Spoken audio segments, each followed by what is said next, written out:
அழகான நீளமான கூந்தல் யாருக்கு தான் ஆசை இருக்காது? அதுக்காக நம்ம எவ்வளவோ பண்ணுவோம்.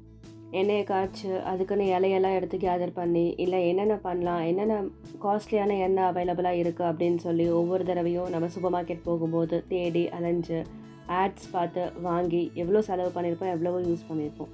ஆனால் அதெல்லாம் எதுவுமே தேவையில்லை. இங்கே நம்ம சிம்பிளான ஒரு ஹேர் ஆயில் பார்க்க போகிறோம். இந்த ஹேர் ஆயில் ரெகுலராக யூஸ் பண்ணோம் அப்படின்னா நல்லா காடு மாதிரி ரொம்பவே நீளமான அழகான கூந்தல் கிடைக்கும். இந்த எண்ணெயில் ஒரு மெயின் அட்வான்டேஜ் என்ன அப்படின்னா, இந்த எண்ணெயை நம்ம இந்த ஹேருக்கு தான் யூஸ் பண்ணணும், அந்த ஹேருக்கு தான் யூஸ் பண்ணணும் அப்படின்னு சொல்லிட்டு எதுவுமே கிடையாது. உங்கள் ஹேர் டைப் எதுவாக இருந்தாலும் சரி, லைக் ட்ரை ஹேர் இல்லை ஆயிலி ஹேராக இருந்தாலும் சரி, அதே மாதிரி உங்களுக்கு என்ன மாதிரி ப்ராப்ளம்ஸ், இப்போ டேண்ட்ரஃப் ப்ராப்ளம் இல்லை ஃப்ரிஸ் ப்ராப்ளம் இல்லை ஹேர் லென்த் ஜாஸ்தியாக மாட்டேங்குது, ஹேர் க்ரோத் ஸ்டாப் ஆகிடுச்சு, ஹேர் க்ரோத்தை ஸ்டிமுலேட் பண்ணணும், இல்லை ஸ்கேல்ப் இன்ஃபெக்ஷன் இருக்குது, அந்த மாதிரி என்ன ப்ராப்ளம்னாலும் சரி இந்த ஒரு ஆயில் போதும். இந்த ஒரு ஆயிலில் நம்ம என்டையர் ஹேர் ப்ராப்ளம்ஸையும் க்யூர் பண்ணிவிட்டு உங்கள் ஹேரையும் ரொம்பவே லாங் அண்ட் ஷைனிங்காக வளர வைக்கலாம். இப்போது இந்த எண்ணெய் எப்படி செய்கிறது அப்படின்னு பார்க்குறதுக்கு இந்த வீடியோக்குள்ளே போகலாம். அதுக்கு முன்னாடி இப்போ தான் நீங்கள் எங்கள் சேனலில் ஃபர்ஸ்ட் டைம் பார்க்குறீங்க அப்படின்னா கீழே சப்ஸ்கிரைப் பட்டன் இருக்கும், அதை கிளிக் பண்ணிக்கோங்க. அப்படியே பெல் பட்டனை ப்ரெஸ் பண்ணிக்கோங்க. இந்த வீடியோ உங்களுக்கு பிடிச்சதுன்னா லைக் பண்ணுங்கள், கமெண்ட் பண்ணுங்கள், அப்படியே உங்கள் ஃப்ரெண்ட்ஸ்க்கும் ஷேர் பண்ணுங்கள். இப்போ நம்ம வீடியோக்குள்ளே போகலாம்.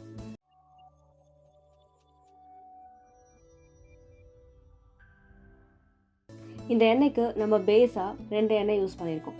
கோகனட் ஆயில், அதுக்கப்புறம் நல்லெண்ணெய். இந்த 2 எண்ணெயும் நம்ம ஹேரை வளர வைக்கிறதுக்கு ரொம்ப நல்லாவே ஹெல்ப் பண்ணும். கோகனட் ஆயில் நம்ம எல்லாருக்குமே தெரியும், ஹேரை நல்லாவே நரிஷ் பண்ணும் அண்ட் கண்டிஷன் பண்ணும். அண்ட் நல்லெண்ணெய் கேட்கவே வேண்டாம், ஹேர் க்ரோத்துக்கு அவ்வளோ நல்லது. ஒரு பவுலில் கோகனட் ஆயில் 1 ஸ்பூன், அதுக்கப்புறம் நல்லெண்ணெய் 1 ஸ்பூன் எடுத்துக்கோங்க. இதுக்கப்புறம் இந்த ஆயிலோட நம்ம ஆலிவ் ஆயில் ஆட் பண்ண போகிறோம். ஆலிவ் ஆயில் நம்ம ஹேரில் இருக்கிற ஃப்ரிஸ் ப்ராப்ளம் எல்லாமே க்யூர் பண்ணுறதுக்கு நல்லாவே ஹெல்ப் பண்ணும். அதுக்கப்புறம் ஸ்கேல்போட நரிஷ்மெண்ட்டுக்கு ரொம்ப நல்லா ஹெல்ப் பண்ணும். ஸ்கேல்பில் இருக்கிற இன்ஃபெக்ஷன்ஸ் எல்லாத்தையும் இந்த ஆலிவ் ஆயில் சரி பண்ணிடும். அது மட்டும் இல்லை, ஹேர் நல்லா நரிஷ்டாக ஒரு ஸ்பா ட்ரீட்மெண்ட் பண்ண அளவுக்கு ஆலிவ் ஆயில் யூஸ் பண்ணிங்கன்னா நம்ம ஹேர் மாறும். இதுக்கப்புறம் நம்ம ஆட் பண்ண போகிறது ஆல்மண்ட் ஆயில். ஆல்மண்ட் ஆயிலில் விட்டமின் இ இருக்குது, அதனால நம்ம ஹேர் க்ரோத்தை நல்லாவே தூண்டிவிடும். இது கூட நம்ம இப்போ மஸ்டர்ட் ஆயில் ஆட் பண்ண போகிறோம். மஸ்டர்ட் ஆயில்ன்றது கடுகு எண்ணெய், உங்கள் வீட்டுக்கு பக்கத்தில் இருக்கிற எல்லா மளிகை கடையிலையும் கிடைக்கும். இந்த மஸ்டர்ட் ஆயில் தான் நம்ம தலையில் இருக்கிற டேண்ட்ரஃபை கிளியர் பண்ணும். அது மட்டும் இல்லாமல் உங்களுக்கு ரொம்ப நாளாக ஹேரோட லென்த் ஒரே அளவில் இருக்குது, அது வளர மாட்டேங்குது அப்படின்னு ஃபீல் பண்ணிங்கன்னா இந்த மஸ்டர்ட் ஆயில் யூஸ் பண்ணி பார்க்கலாம். ஆனால் இந்த மஸ்டர்ட் ஆயில் ரொம்ப அதிக அளவில் யூஸ் பண்ணிடக்கூடாது. இது வேறு எண்ணெயோட மிக்ஸ் பண்ணி தான் யூஸ் பண்ணணும். ஏன்னா இந்த மஸ்டர்ட் ஆயில் ரொம்பவே கான்சன்ட்ரேட்டடாக இருக்கும். இதை நல்லா டைல்யூட் பண்ணி தான் யூஸ் பண்ணணும். அதனால் இந்த எண்ணெய்க்கு நம்ம வெறும் 1/2 ஸ்பூன் மஸ்டர்ட் ஆயில் தான் சேர்க்க போகிறோம். அடுத்து நம்ம சேர்க்க போகிற எண்ணெய் வேப்ப எண்ணெய். வேப்ப எண்ணெய் நம்ம வீட்டுக்கு பக்கத்தில் இருக்கிற மளிகை கடை, அதுக்கப்புறம் நாட்டு மருந்து கடைகளில் கிடைக்கும். இந்த வேப்ப எண்ணெய் கொஞ்சம் ஸ்மெல் வரும் தான், ஆனால் இந்த வேப்ப எண்ணெயோட பெனிஃபிட்ஸ் நம்ம தலைமுடிக்கு ரொம்பவே அதிகம். டேண்ட்ரஃப் ப்ராப்ளம்லாம் இருந்தது, நீங்கள் என்ன பண்ணாலும் க்யூர் ஆகலை, என்ன ஷாம்பு போட்டாலும் க்யூர் ஆகலை அப்படின்னு ஃபீல் பண்ணிங்கன்னா நீங்கள் வேப்ப எண்ணெய் யூஸ் பண்ணி பாருங்கள், உங்கள் டேண்ட்ரஃப் ப்ராப்ளம் உடனே க்யூர் ஆகிடும். அது மட்டும் இல்லாமல் பெயின் பிரச்சனையும் இந்த வேப்ப எண்ணெய் யூஸ் பண்ணுறதால இருக்காது. இப்போது இந்த எல்லா எண்ணெயும் நான் அதிகமாக வாங்கி வச்சுக்கணுமா அப்படின்னு கேட்ட தேவையில்லை. இந்த எல்லா எண்ணெயும் ஒரு 100 ml நல்ல பிராண்டடாக நல்ல குவாலிட்டியான ஆயிலாக பார்த்து வாங்கி வச்சுக்கோங்க. உங்களுக்கு வேணுன்றப்போ எல்லா எண்ணெயிலையும் நான் சொன்ன ரேஷியோவில் மிக்ஸ் பண்ணிக்கோங்க. மிக்ஸ் பண்ணிவிட்டு அதை ஸ்டோர் பண்ணி வச்சுருங்க. இந்த எண்ணெயை ப்ரிப்பேர் பண்ணிட்டு ரொம்ப நாள் வச்சுட்ருக்க வேண்டாம். ஒவ்வொரு தடவையும் ஃப்ரெஷ் பேட்சாக ப்ரிப்பேர் பண்ணிக்கோங்க. உங்களுக்கு எவ்வளோ தேவையோ அவ்வளோ மட்டும் மிக்ஸ் பண்ணி வச்சுட்டு அதுக்கப்புறம் யூஸ் பண்ணிக்கோங்க. இப்போது நம்ம மிக்ஸ் பண்ணியிருக்கிற இந்த எண்ணெயோட மெயினான ஒரு விஷயம் ஆட் பண்ண போகிறோம், அதுதான் rosemary essential oil. Rosemary essential oil இந்த எண்ணெய்க்கு நல்ல ஒரு ஸ்மெல் கொடுக்கறதுக்கு யூஸ் ஆகும். அது மட்டும் இல்லாமல் ரோஸ்மெரி எசென்ஷியல் ஆயில் நம்ம யூஸ் பண்ணுற ஹேர் ஆயிலோட கொஞ்சமாக மிக்ஸ் பண்ணிவிட்டு நம்ம ஸ்கேல்பில் அப்ளை பண்ணிட்டு வந்தோம் அப்படின்னா ஸ்கேல்ப்லேருந்து புது முடி வளர்கிறதுக்கு ரொம்பவே ஹெல்ப் பண்ணும். ரோஸ்மெரி எசென்ஷியல் ஆயில் நம்ம யூஸ் பண்ணிகிட்டே வந்தோம் அப்படின்னா நாளடைவில் நமக்கு வழுக்க விழுந்த இடத்துல கூட புது முடி வளரும்னு சொல்லியிருக்காங்க.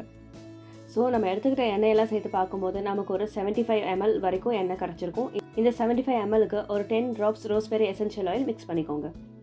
ஹேர் ஆயில்ஸை எப்போவும் நம்ம ரெடி பண்ணிவிட்டு ஒரு கண்ணாடி பாட்டிலில் ஸ்டோர் பண்ணதுக்கு ப்ரிஃபர் பண்ணுங்கள். இந்த எண்ணெயை அப்படியே நம்ம கண்ணாடி பாட்டிலில் ட்ரான்ஸ்ஃபர் பண்ணதுக்கப்புறம் இது கூட 1 ஸ்பூன் வெந்தயம், அதுக்கப்புறம் 1 ஸ்பூன் கருஞ்சீரகம், இது ரெண்டுத்தையும் போட்டு மிக்ஸ் பண்ணிவிட்டு அந்த கண்ணாடி பாட்டிலில் ஒரு டார்க்கான பிளேஸில் ஸ்டோர் பண்ணி வச்சுருங்க.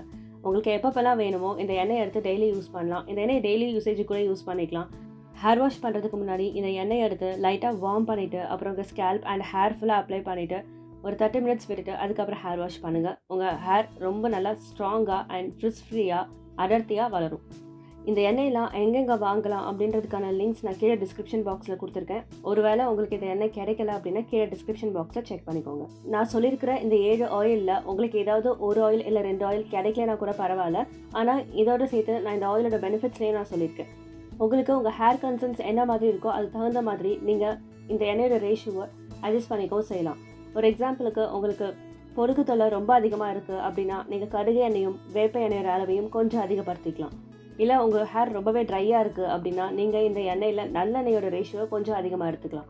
அந்த மாதிரி உங்கள் ஹேர் டைப்க்கு ஏற்ற மாதிரியோ உங்கள் தேவைக்கு ஏற்ற மாதிரியோ இந்த எண்ணெயை நீங்கள் மாடிஃபை பண்ணி யூஸ் பண்ணிக்கலாம். எண்ணெய் நம்ம பச்சை இலை இல்லை வேறு அதெல்லாம் பார்த்து தேடி எடுத்துகிட்டு வந்து தேடி பறித்து அரைச்சி நம்ம காய்ச்சி செய்கிற எண்ணெயோட ஷெல்ஃப் லைஃப்பில் ரொம்பவே கம்மியாக தான் இருக்கும். அதுவும் இல்லாமல் அதில் நம்ம போடுற எஃபோர்ட்டும் ரொம்பவே ஜாஸ்தி. அதுக்கு பதிலாக இந்த மாதிரி சிம்பிளாக நம்ம வெறும் எண்ணெயை எடுத்துக்கிட்டு இந்த மாதிரி மிக்ஸ் பண்ணி நம்ம யூஸ் பண்ணும்போது அதோட பெனிஃபிட்ஸ் நமக்கு ரொம்பவே அதிகமாக கிடைக்கும். இந்த எண்ணெயை நீங்கள்லாம் கண்டிப்பாக யூஸ் பண்ணுவீங்க நம்புகிறேன். இந்த எண்ணெயை நீங்கள் யூஸ் பண்ணிவிட்டு உங்களுக்கு எப்படி இருந்தது அப்படின்னு சொல்லி கீழே கமெண்ட் பாக்ஸில் ரிப்ளை பண்ணுங்கள். இந்த வீடியோ உங்களுக்கு பிடிச்சிருந்துச்சுன்னா லைக் பண்ணுங்கள். அப்படியே உங்கள் ஃப்ரெண்ட்ஸ்க்கும் நீங்கள் ஷேர் பண்ணுங்கள். உங்களுக்கு ஸ்கின் கேர் இல்லை ஹேர் கேர் ஃபிட்னஸில் இன்ட்ரெஸ்டடாக இருந்தீங்க அப்படின்னா எங்கள் சேனலில் அது சம்மந்தமான வீடியோஸ் அண்ட் அப்டேட்ஸ் வந்துகிட்டே இருக்கும். எங்கள் சேனலை மறக்காமல் சப்ஸ்கிரைப் பண்ணிக்கோங்க.